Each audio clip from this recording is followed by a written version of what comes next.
It started for me with simple candle holders, just a piece of wood and a lathe. As I got more comfortable, I began experimenting and adding new details and working with other machines than the lathe. One project led to another, and soon I was making electric lamps, blending traditional woodworking with modern design. Today, I'm taking it back to the basics. I'm going to show you how to make a stunning wooden lamp using only the wood lathe. For this lamp, I'm using a large, round bulb. Its bold shape adds a modern touch while letting the wood take center stage. For materials, I've chosen 2 pieces of birch. These will form the lampshade and the body of the lamp. Now, I don't use birch all that often. I usually prefer cleaner woods with subtle, uniform grain, like oak or walnut. But for this project, the natural character and light color will be just right. Let's get these pieces on the lathe and see how it all comes together.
I've noticed that more and more of you are tuning in regularly, and I really appreciate you watching and commenting. It's amazing to see people watching from all over the world, Europe, America, Australia, and so many other places. The comments are my only way to connect with you, and I'd really like to know more of you. Wood turning is my hobby, and sharing it with you is truly a pleasure. But I'd love to hear what you think, whether it's feedback, ideas for new projects, or ways I can improve. I've gotten some great constructive comments, and yeah, a few weren't so nice. But honestly, I appreciate those too. It's all a part of getting better. So if you have any suggestions, or just want to say hi, drop a comment. I read every single one.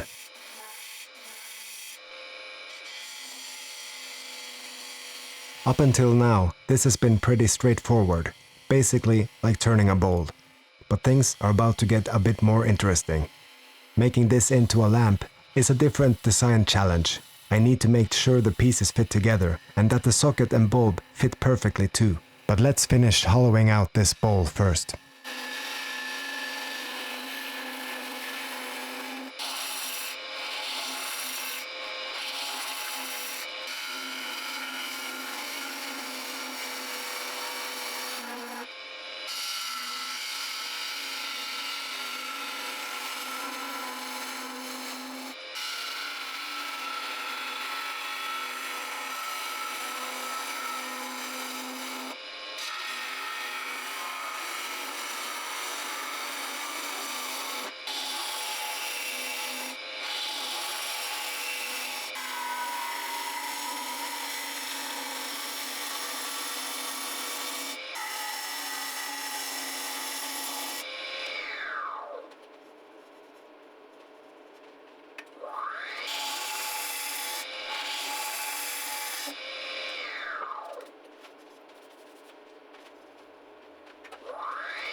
The lampshade is taking shape, but there's one more step before it's complete.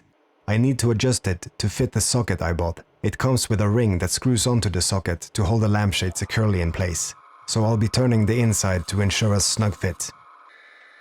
I want the ring to sit comfortably and stable inside the lampshade, but I have to be careful not to go too deep.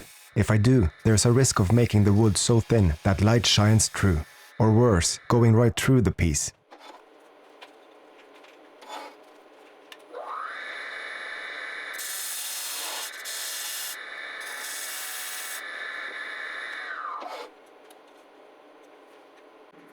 Next, I need the socket to protrude just enough through the lampshade, so I'll measure that carefully. I'm keeping this measurement precise on the compass, cause I'll need it later when I cut from the outside. I chose a complete socket with a power plug, making installation straightforward. But remember, when it comes to electricity, safety is key.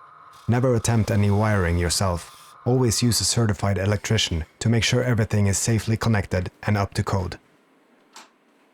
Alright, just a few more finishing touches and the lampshade will be ready.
Now, it's time to start on the base. Before I begin shaping, I need to make sure the socket fits perfectly. This means carefully measuring and turning the wood to accommodate the socket's size and shape. Getting this right is crucial, not only for a clean look, but also to ensure the socket fits securely and safely within the base. Once that's done, I can move to refining the shape. First, I'm making a deep but precise hole for the socket to protrude through the base. Next, I'll make a slightly wider hole that won't go as deep. This will create a ledge for the flange of the socket to rest on. The depth of this hole is how I adjust how far the socket will protrude. The wider the lampshade is compared to the bulb, the further the bulb can protrude. But in my case, the lampshade is just a tiny bit wider than the bulb. If the socket protrudes too far, the curve of the bulb won't match the curve of the lampshade. I'm having a hard time explaining that one, but hopefully you'll get the idea.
With the base shaped and the socket fitting perfectly, it's time for the finishing touch. I'm using my CNC machine to add a bit of detail to the base. Now, you can definitely do this with some basic hand tools, but I have to admit, I absolutely love this machine. It's precise, efficient, and just so much fun to use. If you've been thinking about getting a CNC yourself, check out the link in the description. I get a small commission if you use it, which helps support the channel. Plus, you can use my code to get a discount. Alright, let's let this machine work its magic. I know this is grossly underselling the capabilities of this machine, but I find myself using it for the most basic tasks.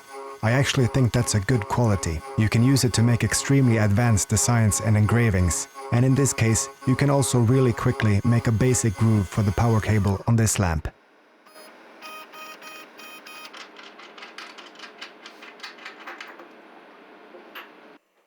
With all the parts finished, it's time for the assembly. Everything fits together perfectly, no need for glue or additional attachments. The only part that requires fastening is the ring that screws onto the socket to hold the lampshade in place. This keeps everything secure while allowing the lampshade to sit gracefully on top. Let's see how it all fits together.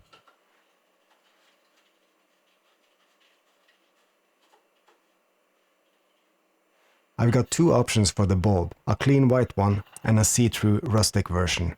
If I were to go with the white one, the light, natural finish of the birch would look great, keeping everything bright and minimal. But I think I'll go with the rustic one. It has a warmer, more vintage vibe that pairs perfectly with the wood. To complement this look, I'll use a light wax as a protective finish. It will bring out some of the grain and darken the color just slightly, adding a bit more depth and character to the birch. Let's get this wax on and see how it transforms the wood.